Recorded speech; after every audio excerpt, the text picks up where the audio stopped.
नमस्कार. आज आपण पूज्य युगऋषी पंडित श्रीराम शर्मा आचार्यजी यांच्या अखंड ज्योती मासिकाच्या डिसेंबर 1968च्या अंकातील काही मौल्यवान विचारांवर चर्चा करणार आहोत. चला तर मग या ज्ञानाच्या प्रकाशात स्वतःला उजळून टाकूया. या प्रवासात आपण 6 महत्त्वाच्या टप्प्यांमधून जाणार आहोत. हे टप्पे आपल्याला आध्यात्मिक विकासाच्या मार्गावर घेऊन जातील आणि जीवनाकडे पाहण्याचा एक अगदी नवीन दृष्टिकोन देतील. तर सुरुवात करूया.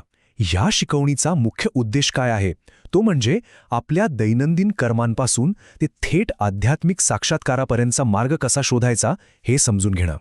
हा ज्ञानाचा प्रकाश आपल्या सगळ्यांसाठी आहे. आता गंमत बघा, हा आध्यात्मिक प्रवास कुठल्या तरी गुहेत किंवा एकांतात सुरू होत नाहीये.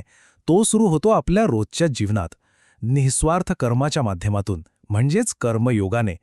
आपली प्रत्येक कृती, अगदी प्रत्येक कृती महत्वाची आहे.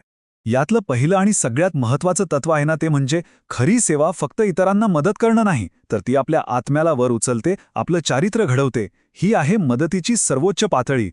आणि यामागचा जो विचार आहे ना, तो तर खूपच प्रेरणादायी आहे. बघा, आपणच आपल्या नशिबाचे शिल्पकार असतो. आपल्या कर्मांनीच आपण आपला स्वर्ग किंवा नरक घडवू शकतो. सगळी सूत्र आपल्याच हातात आहेत. बरं, योग्य कर्म तर झालं. आता प्रवास वळतोय आतल्या बाजूला, म्हणजे बाह्य जगातून आता आपल्या आंतरिक जगाकडे, त्या देवी शक्तीशी संबंध जोडण्याकडे. आणि हा दैवी संबंध जोडण्यासाठी ग्रंथ साधनेवर खूप भर देतो.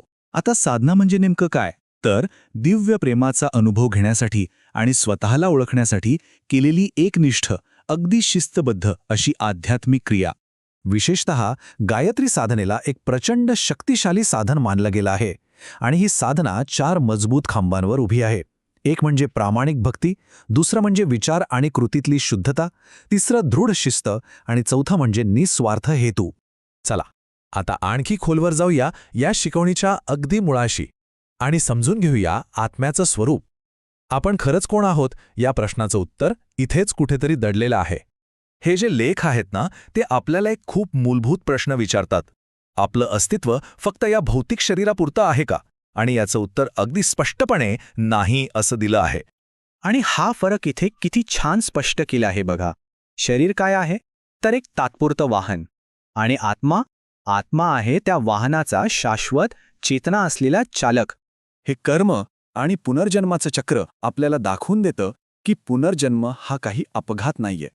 तो तर आपल्याच कर्मांनी चालणारा, शिकण्याचा आणि पुढे जाणारा एक न संपणारा प्रवास आहे. अगदी प्रत्येक कर्म मोजलं जातं. आता आपलं लक्ष वळूया आपल्या चेतनेच्या अद्भुत शक्तीकडे आणि बघूया की ही आपली आंतरिक शक्ती बाह्य जगाला कसा आकार देते. हे खूप इंटरेस्टिंग आहे. इथे एक खूप महत्त्वाचा मुद्दा मांडलाय. आपण जे जग बघतो ना, ते आपल्या दृष्टिकोनाचं प्रतिबिंब असतं. म्हणजे आपण आपला दृष्टिकोन बदलला की जग आपोआप बदलतं. जशी दृष्टी तशी सृष्टी. अगदी तसंच.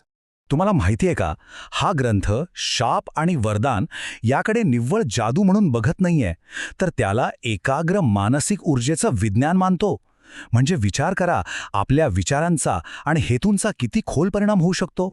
आणि हे रूपक किती शक्तिशाली आहे बघा. सत्यामध्ये 1000 हत्तींचं बळ असतं. याचा अर्थ जेव्हा आपण सत्याच्या मार्गावर असतो तेव्हा आपल्याला एक अशी आंतरिक शक्ती मिळते जी अढळ असते.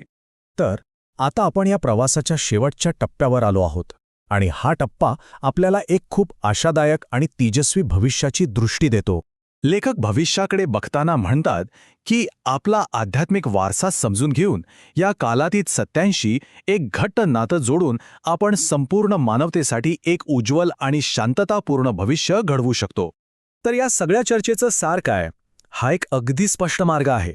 सुरुवात करा जबाबदार कर्मांनी, मग साधनेतून दैवी शक्तीशी जोडून घ्या, आत्मज्ञान मिळवा आणि शेवटी आपल्या मनावर प्रभुत्व मिळवा आणि पर्यायाने जीवनावर. आणि जाता जाता एक प्रश्न आपल्या सगळ्यांसाठी. जर आपल्या विचारांमध्ये आणि हेतूंमध्ये खरंच वास्तवाला आकार देण्याची शक्ती असेल, तर आज आपण कोणत्या प्रकारचं जग निर्माण करत आहोत? स्वतःसाठी आणि इतरांसाठी? यावर नक्की विचार करा.